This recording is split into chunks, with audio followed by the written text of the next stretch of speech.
día terminamos lo que es la parte de riñón. Ya nos quedan solamente 3 clases que corresponde a digestivos. ¿Sí? Ya nos quedan 3 clases. Ya prácticamente estaríamos terminando la última clase el 8 de julio. El 8 de julio sería la última clase. Digestivo 2 está después que estamos. 17, claro. Claro.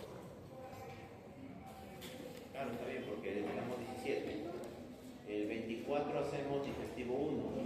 El primero hacemos digestivo 2. Y el 8 digestivo 3. Y el 15 el examen.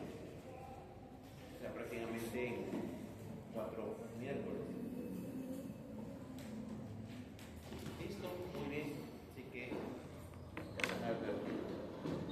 Ok, vamos a ver hoy día todo desde lo que es túbulos hasta lo que es uretra, todo lo que es el recorrido que hace la orina.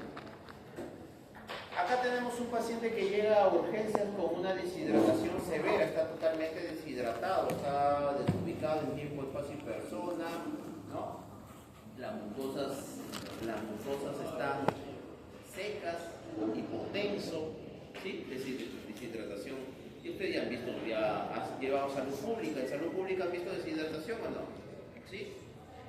Sí, yo supongo que sí, no han visto. Muy bien, pero paradójicamente su orina es muy diluida, es clara. Normalmente ustedes se habrán dado cuenta que cuando hacen ejercicios o no toman mucha agua, ¿cómo les sale la orina? ¿Transparente o oscura? Ah, oscura, pero acá le está saliendo transparente, diluida. Entonces, la pregunta es, que se está haciendo Pocoyo, su amigo Pocoyo, es, ¿qué será? ¿Qué está pasando? ¿Qué está pasando a nivel renal? Vamos a ver, primero para poder entender qué está pasando, tenemos que revisar la histología, desde lo que es los túbulos hasta lo que es la uretra. Muy bien, los túbulos que nos quedaban pendientes, vamos a hablar ahora, la semana pasada vimos lo que es el corpúsculo renal y ahora vamos a ver la porción tubular, desde los túbulos proximales hasta los colectores. El túbulo proximal tiene 2 porciones, una porción contorneada y una porción recta. La porción recta también se llama extremo descendente grueso del asa de Henle.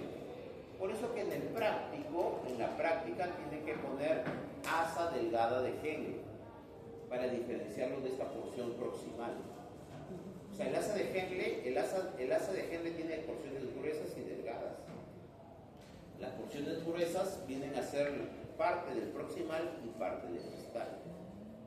¿Sí? Tienen epitelio cúbico simple. El túbulo proximal, el distal y el colector tienen epitelio cúbico simple. El asa delgada de Henle tiene epitelio simple plano y la mácula densa, que ya vamos a ver que es una modificación del túbulo distal, tiene un epitelio cilíndrico simple. Ahora, tiene un epitelio cúbico simple, tiene abundantes mitocondrias, por eso que en la práctica, o ustedes han visto en la semana pasada, el túbulo proximal tiene abundantes mitocondrias, se ve rojo. ¿Por qué se ve rojo granular? Porque tiene gran cantidad de mitocondrias y además tiene microvillosidades. ¿Por qué? Porque lo que busca el túbulo proximal es reabsorber. Las microvillosidades lo que hacen es aumentar la superficie de reabsorción. El túbulo proximal tiene 3 porciones. La S1 es la que está pegada al glomérulo, al corpúsculo, y la S3 es la más lejana al corpúsculo renal. Por lo tanto, la S3 va a tener menos características a un túbulo proximal. Es decir, entre más me aleje del corpúsculo, menos características va a tener. Por eso que en la S3 va a haber bastante mitocondrias o menos mitocondrias. Menos. Va a haber más microvillosidades o menos microvillosidades. Menos. Nada más. Esa es la diferencia. ¿Sí? Menos. Mucho menos mitocondrias y más pequeñas las prolongaciones. Casi el 65-80% del sodio, cloro, agua se reabsorbe en el túbulo proximal. Del 100% de todo lo que hizo el trabajo el glomérulo, el 65 a 80% se vuelve a reabsorber. El sodio se bombea de forma activa por estas membranas a través de una ATPasa de sodio-potasio. Tiene canales de aquaporina que permite el pase de agua, ¿sí? Y la glucosa, aminoácidos y proteínas se reabsorben por el túbulo proximal. Ese es el túbulo proximal. El asa delgada de Henle se caracteriza por tener un epitelio simple plano. Parecen capilares, pero en su interior no hay hematíes. Y además son epitelios simple plano, pero las células planas son más gruesas que un capilar. Entonces, esa es una manera o una diferencia de diferenciar un capilar o identificar un capilar de un asa delgada de Henle. Además, no tienen hematíes en la luz. El extremo descendente del asa de Henle es muy permeable al agua, tiene canales de aquaporina y la permeabilidad es moderada al sodio, cloro y otros iones. En esa es parte descendente. Cuando vuelve a subir en la parte ascendente es impermeable al agua. Y miren, hay una bomba de ATPasa sodio-potasio. La furosemida inhibe esta bomba de tal manera que el cloruro aumenta la excreción tanto de agua como de sodio y cloro. No me voy a meter mucho en esto de ATPasa, sodio, lo voy a mencionar nada más porque eso seguro lo van a ver más detenidamente en fisiología. Yo supongo que ahí lo ven mucho mejor, dónde se reabsorbe, la cantidad, qué tipo de orina se está formando en cada túbulo, porque se dan cuenta que en algunas zonas es permeable al agua y en otras zonas no. Las zonas que son permeables al agua, la orina se va haciendo hiperosmolar, ¿sí o no? ¿Sí? ¿Me van entendiendo? De la orina que se va formando, hay zonas que es permeable al agua, estamos viendo, ¿sí o no? Esas zonas que son permeables al agua va a permitir que el agua entre y sale, pero hay zonas que no. Entonces, en ciertos puntos, la orina se hace muy hiperosmolar. Eso va a cambiar de acuerdo a las necesidades y a ciertas sustancias como la aldosterona o en este caso diuréticos que hace que los modifique. Pero eso es fisiología, no me voy a meter mucho en eso, ¿ya? Hay tres tipos de células en el asa delgada de Henle. La tipo 1 fácil están en las corticales y las 2, 3 y 4 están en las justamedulares. El túbulo distal tiene tres porciones, una porción ascendente gruesa del asa de Henle y una porción contorneada. Y cuando llega al polo vascular, en este polo vascular el túbulo distal se modifica y forma lo que se llama la mácula densa. La mácula densa. Además, en el túbulo distal se va a formar una proteína llamada la proteína de Tan-Horfman, que lo que hace es impedir que se formen cálculos en el túbulo. En los tubulitos estamos manejando sodio, cloro, iones, ¿sí? Que se pueden calcificar, se pueden formar calculitos. Entonces, para evitar eso, tenemos esta proteína de Tan-Horfman. Ahora, en orina, ¿podemos encontrar proteína en orina? ¿Sí? No es normal. ¿Y normal se puede encontrar? ¿Nada? ¿Ni un miligramo? ¿Ah? ¿Un centigramo? Doctor, hola, ¿cómo está? ¿Qué tal? ¿Cómo está? Lo visito 2 minutos. Ya, no hay problema. ¿Y? Entonces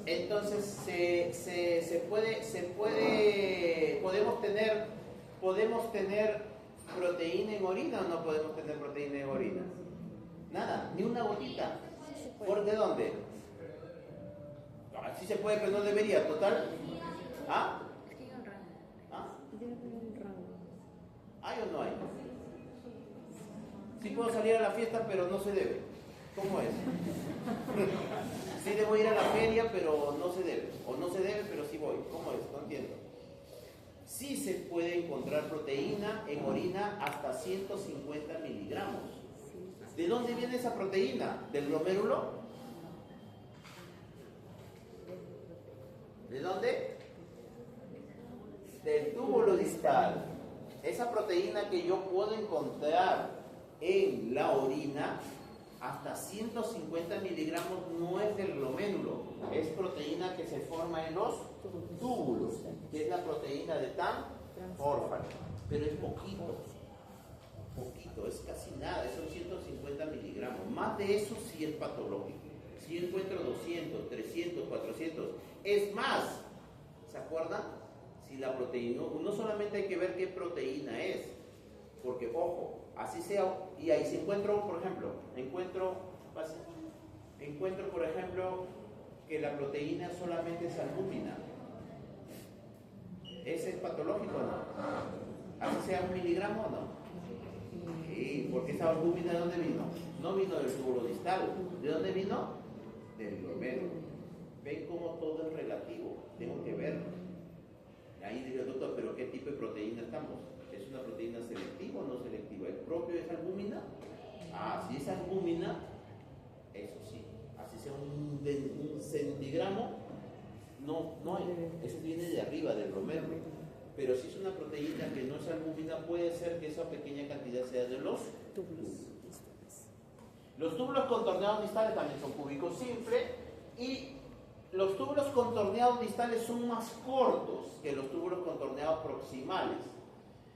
Por eso es que si ustedes se fijan o ven en la práctica, los túbulos, por eso que van a haber más túbulos contorneados proximales que los distales. Porque son más, los túbulos contorneados proximales son más largos, más tortuosos, entonces al corte van a salir más. Más o menos la relación es 7:1. 7:1. Miren, no poseen, prácticamente el túbulo distal se ve menos rosado porque tiene menos mitocondrias y tiene aldosterona. Acá actúa la aldosterona. En presencia de aldosterona se reabsorbe activamente el sodio y secreta de potasio y hidrogeniones a la luz. El sistema renina, angiotensina, aldosterona. Entonces pregunta, ese sí puede ser pregunta de examen. ¿Dónde actúa la aldosterona? ¿En qué túbulo? En el túbulo distal. Miren, los túbulos proximales se ven rosado intenso y los túbulos distales se ven rosado pálido. Luego tenemos el aparato justaglomerular. Hemos visto los túbulos, ¿sí o no? Y hemos dicho que cuando el túbulo distal llega al polo vascular, sufre una modificación, que es la mácula densa. Ven que hace un epitelio cilíndrico simple. La mácula densa es cilíndrico simple. La mácula densa más las células mesangiales extraglomerulares y las células justaglomerulares forman lo que se llama el aparato justaglomerular. La mácula densa ya la conocemos, son células del aparato del túbulo distal que lo que hacen es detectar cómo está la concentración en este túbulo, ¿sí? Si en ese túbulo la concentración de sodio y cloro está alterado, va a hacer que las células justaglomerulares, que son estas de acá, secreten renina. Y lo que va a hacer la renina es secretada cuando la concentración de sodio y cloro o la presión arterial está baja. Si acá está bajo o la presión arterial está baja, se secreta renina. El sistema renina, angiotensina, aldosterona. Ojo, todas estas células, la mácula densa, las células mesangiales, extraglomerulares y las células justaglomerulares están en íntimo contacto, no hay membrana basal. ¿Por qué? Porque se necesitan pasar la información inmediatamente. Las células justaglomerulares son células de músculo liso modificadas. ¿Qué quiere decir? Las células justaglomerulares vienen de las arteriolas aferentes. ¿Se acuerdan las arteriolas? ¿Cuántas capas tiene una arteriola? Tiene la íntima, media y adventicia. La media, una arteriola tiene una o dos capas de músculo. Esa capa de músculo liso se modifica. Esas células de músculo liso se cambian, se transforman en unas células llamadas células justaglomerulares. Esas células que tienen renina. La renina, entonces, ¿dónde está? En las células justaglomerulares. Sistema renina, angiotensina, aldosterona. Las células mesangiales funcionan principalmente como sostén, como soporte estructural, ¿no? Para formar parte de este aparato justaglomerular.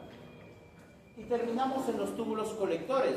Pero miren, de alguna manera tiene razón, de cierta manera tiene razón la doctora Gardner, cuando separa los túbulos colectores de la nefrona. Porque miren lo que dice ahí, acá. Varios túbulos contorneados se unen y forman y drenan al túbulo colector.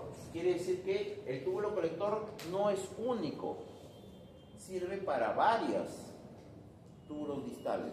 ¿Sí o no? Acá viene otro, ¿ves? Acá viene otro, acá viene otro, acá viene otro. ¿Sí? ¿Se entiende?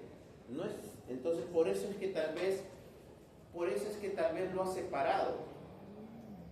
No le llaman nefrona, sino túbulo urinífero a todo el aparataje. ¿Sí? ¿Se entiende? O sea, en un túbulo colector va a venir varias estructuras. Pero desde el punto de vista fisiológico, que es lo que manejamos también, y para estar de acuerdo con lo que es fisiología, seguimos manejando lo que es la nefrona, toda la parte tubular. Pero de alguna manera, yo creo que también tiene sentido, ¿no? No solamente por la embriología, sino también cómo trabaja al final, ¿no? Porque es un túbulo colector, pero para varias estructuras, ¿sí? Ahora, estos túbulos colectores pueden ser corticales, cuando están en la corteza, medulares, cuando están en la médula, y papilares. Miren, células principales tienen aquapurina 2, que son muy sensibles a la antidiurética, y las células intercaladas. Luego tenemos la misma estructura, los túbulos colectores medulares, no hay nada mucha diferencia, y los túbulos colectores papilares, que sí son los llamados conductos de Bellini. Los conductos de Bellini van al nivel de la papila renal y estos se abren hacia los cálices medios. Así se ve un túbulo colector con un citoplasma transparente. Hemos pasado de un túbulo proximal, que es rosado intenso con bastantes mitocondrias, un túbulo distal con pocas mitocondrias, un rosado pálido, a un túbulo colector de citoplasma transparente. Entonces ya tengo ahí cómo identificarlo. ¿Sí? Proximal, distal y colector. ¿Sí? Ya tengo mi práctica ahí. Miren, los túbulos colectores son impermeables al agua, excepto cuando nosotros tenemos la hormona antidiurética. Cuando no tenemos hormona antidiurética, no se secreta, los canales de aquapurina 2 están cerrados. Si están cerrados, no se reabsorbe agua. Si no se reabsorbe agua, nuestra orina es hipotónica. Cuando se secreta la hormona antidiurética, los canales de aquapurina se abren, se reabsorbe el agua y el volumen es disminuido y concentrado. En el caso de nuestro paciente, ¿qué tiene? ¿Orina concentrada o orina hipotónica abundante? Hipotónica abundante. Hipotónica. ¿Ya? Entonces, ¿qué le está pasando al paciente? ¿Dónde está el problema? Es un paciente deshidratado con una orina hipotónica. No cuadra. Entonces, ¿dónde es el problema? ¿En qué parte del riñón? Los túbulos proximales, distales, en el glomérulo, túbulo colector, túbulo colector. Entonces, en el túbulo colector es el problema. ¿Sí? Ahora, ¿qué está sucediendo? ¿Por qué está pasando en el túbulo colector para que la orina esté hipotónica, a pesar de estar deshidratado? Es decir, está perdiendo agua a pesar de necesitar agua. ¿Qué está pasando? ¿Ah? Los canales, y acá me hablan ADH. A ver, ¿sí? Los dos tienen razón, pero vamos a ver cómo es la cosa. ¿Dónde está el problema? A ver, ¿lo que tiene que ver los canales? Sí, pues el canal, digamos, no absorbe, digamos, no tiene la presencia de la leche, no absorbe, digamos, no la capta correctamente la leche, no sabría. Entonces el problema es falta de captación, porque no la capta. O sea, el problema es en el canal. Efectivamente. O sea, si yo tengo ADH, pero no, o sea, me hacen mi dosaje de ADH, está normal, pero sigo haciendo una orina hipotónica. No lo capta. Entonces, algo en los canales de aquapurina está sucediendo de tal manera de que no está reaccionando. O los túbulos, digamos, es el caso muy minucioso, ¿no? Que los canales de aquapurina estén alterados. Otro un poco más severo sería que los túbulos colectores estén destruidos, ¿sí o no? Un fármaco, ¿sí o no? ¿Sí? Hay fármacos que son nefrotóxicos. Entonces, ¿qué pasa? Los túbulos colectores están destruidos. Definitivamente no hay. no va a actuar. Entonces no actúa, está mal logrado. Y el otro es que los túbulos colectores sí funcionen, que los canales de acoplina sí funcionen. ¿Y cuál es el problema? Ahí lo que hablábamos. La ADH. Ahí el problema es ADH. Entonces el problema ya no es a nivel nefrogénico, es a nivel central. ¿En dónde? ¿En dónde? En el hipotálamo, en la hipófisis, neurohipófisis. ¿Sí o no? ¿Sí? ¿Ve? Debe tener una diabetes insípida. ¿Ah? Una diabetes insípida. Efectivamente, al final lo que tiene el paciente, ¿qué diagnóstico es? Una diabetes insípida. Si es de causa del riñón, será de causa nefrogénica. Diabetes insípida nefrogénica. ¿Ve? Nada del otro mundo. Lo que estamos haciendo, se dan cuenta que las enfermedades o las patologías al final le podemos encontrar sentido conforme vamos sumando más data. Vamos estudiando más estructuras, porque el resto ya lo saben ustedes, ya saben ADH, neurohipófisis. Y si hubiera sido en el caso de arriba, ¿por qué puede ser que no tenga ADH? Aunque un tumor, ¿ya ven? Un tumor. Un accidente también puede. Un accidente, de un traumatismo, de repente estaba en moto sin casco, un hematoma, un accidente, ¿sí o no? Un tumor, ¿ves? Es sentido común, pero tengo que saber dónde. ¿Cómo le voy a pedir yo una tomografía si yo no sé dónde se produce la ADH? Yo tengo que saber dónde se produce la ADH, tengo que ver dónde actúa para ver toda esta correlación. El resto es simplemente sentido, también un poco de sentido común. ¿Ven cómo funciona? Todavía falta bastante, le falta como 7 o 6, 5 años. Y es bastante, todavía un montón de enfermedades, esto no es nada. Y eso que todavía no hemos llegado a enfermedades. Pero vemos cómo se saca el diagnóstico. O sea, porque yo quiero que ustedes entiendan cómo llega el médico al final al diagnóstico. Hay muchas patologías que uno no las, que recién, hay muchas enfermedades que a veces son casos nuevos, nunca lo he visto. Pero tengo las herramientas para llegar al diagnóstico. ¿Sí? Así va a suceder con ustedes. De repente hay casos que no en este caso no, nunca lo he visto. Pero tengo las herramientas para poder llegar al diagnóstico. El intersticio casi del riñón casi no tiene mucho tejido. Si ustedes se han dado cuenta, los túbulos están todos apiñados. No tiene mucho tejido conectivo. No tiene mucho tejido conectivo. Y esta es la vascularización del riñón, ¿sí? Nosotros hemos visto principalmente las arteriolas aferentes, pero ¿estas de dónde salen? Estas vienen de la arteria renal. La arteria renal se divide, y miren en qué se divide. En arterias lobulares. El lóbulo del riñón. Acá está, un lóbulo del riñón. Luego este lóbulo del riñón se produce más pequeño. En lobulillares, lobulillo del riñón. Ahí viene. Y recién aparecen las aferentes. Pero eso no me voy a meter mucho porque es más anatomía que histología. Y ahí para que el doctor de anatomía, ahí salen como 10.000 preguntas. Salen como 10.000 preguntas, pero eso ya será para anatomía.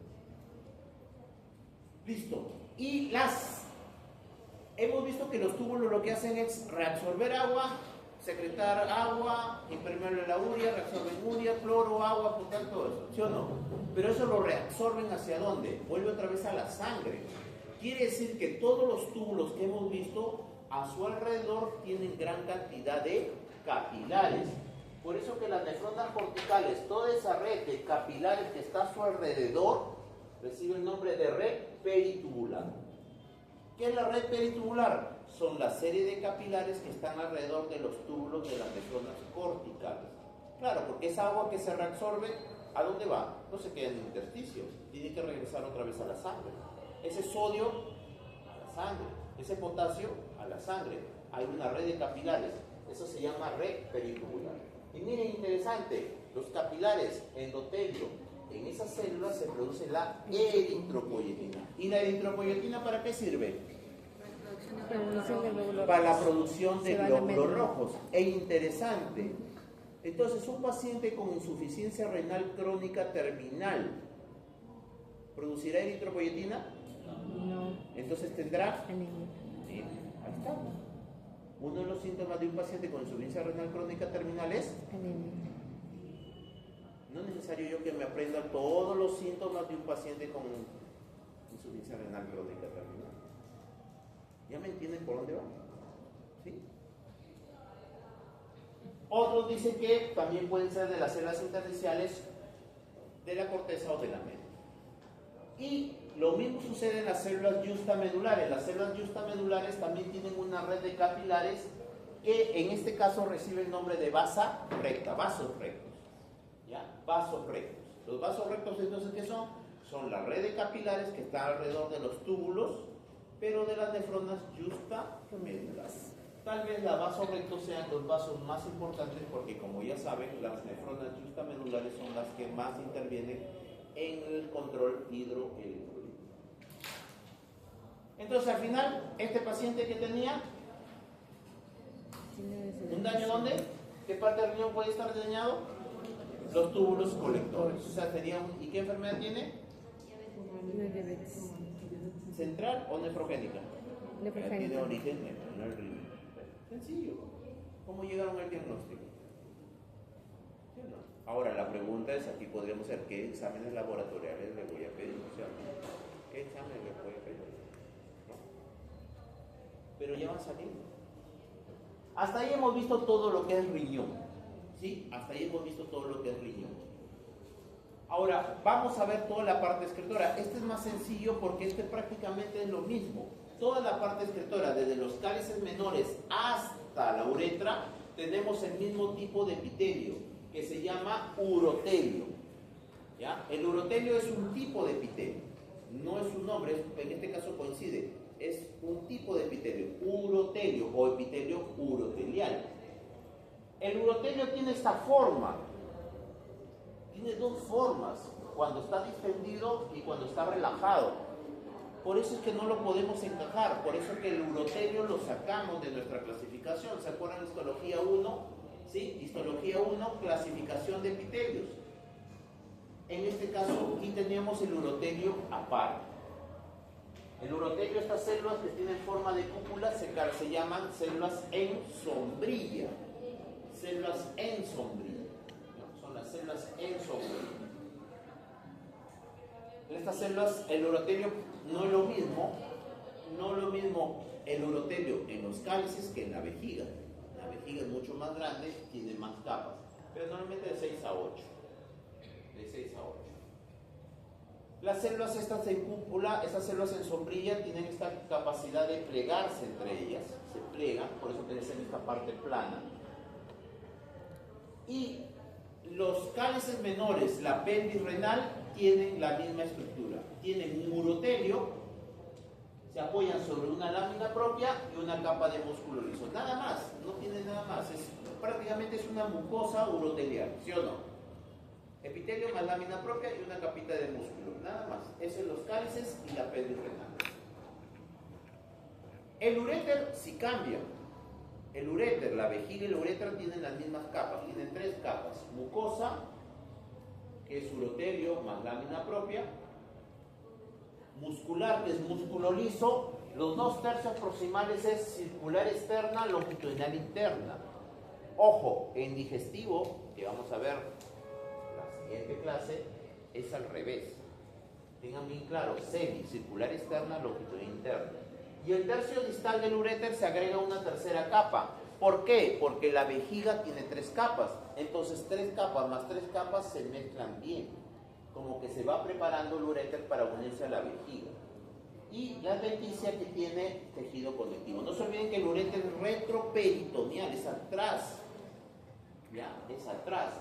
Ojo, miren cuánto mide un uréter. 3 a 4 milímetros. Es una nada. No sé si tienen cálculos renales. ¿Algunos han tenido litiasis renal? ¿No? ¿Algún familiar? ¿Alguna vez han botado un cálculo? ¿No? Imagínense pacientes que botan cálculos de un centímetro. Es un montón, es una barbaridad. ¿Sí o no? Duele. El uréter tiene esta forma, tiene mucosa muscular adventicia y tiene una luz estrellada. Para diferenciarla de la uretra, la uretra tiene una luz más amplia. El uréter entra por la parte de atrás posterior de la vejiga y la mucosa de la vejiga hace un pliegue formando una válvula, una válvula vesículo-ureteral para evitar el reflujo entre la vejiga y el uréter. ¿La vejiga qué capa tiene? ¿Qué capa tiene la vejiga? Mucosa, muscular y adventicia, nada más lo mismo. ¿Y qué epitelio tiene? Es lo mismo, ¿sí? Sino que acá está más grande. Tiene una mucosa más grande, tiene una capa muscular más grande y tiene una adventicia. Pero como la vejiga está acá, parte del peritoneo lo cubre. Entonces la vejiga también puede tener peritoneo, o sea, tiene serosa. La vejiga puede tener adventicia o serosa. Miren acá, el trígono, que es la parte plana de la vejiga, es de origen mesodérmico. Y terminamos ya con la uretra. La uretra tiene dos esfínteres. El esfínter interno, que es la circular media de la vejiga, que es músculo liso, y el esfínter externo, que son fibras del músculo del periné, que es músculo esquelético, que es el músculo voluntario.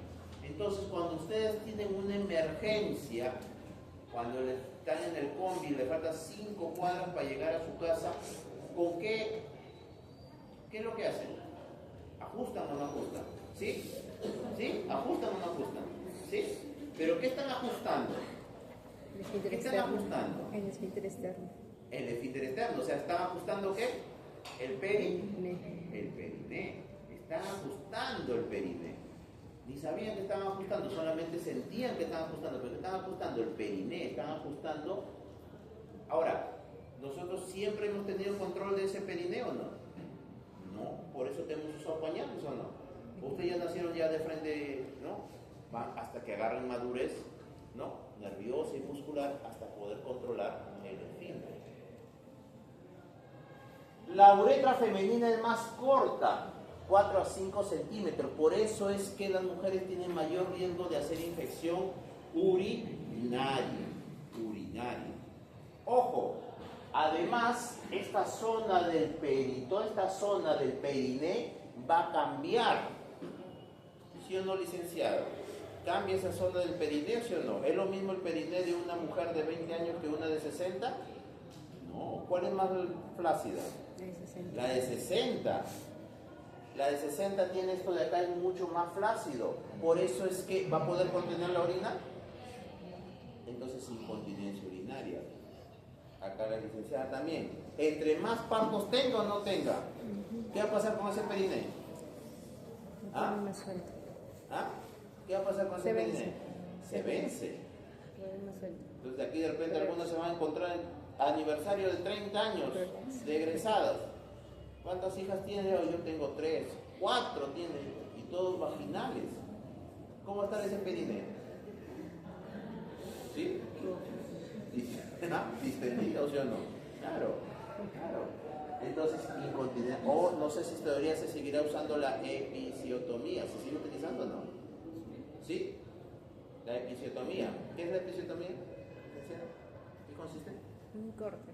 Es un corte que hacen en la zona de, creo que la zona introito vaginal, para evitar que se desgarre. Es mejor tener un control, porque hay mujeres que se desgarran desde la vagina hasta el recto, hasta el ano, ¿no?